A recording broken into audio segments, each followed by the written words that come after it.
You ask Tiger to solve. This deals with linear equations with one unknown. The final result is x equals -2/3. Let's solve it step by step. Simplify the expression. Multiply the fractions.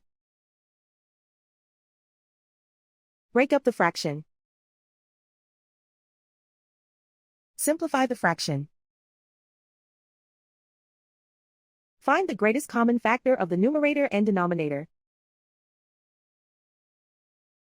Factor out and cancel the greatest common factor. Simplify the arithmetic.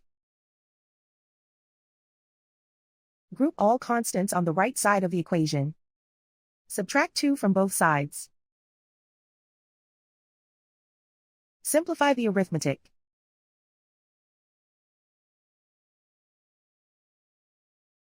Isolate the x. Divide both sides by 3. Simplify the fraction. And so the final result is x equals -2/3.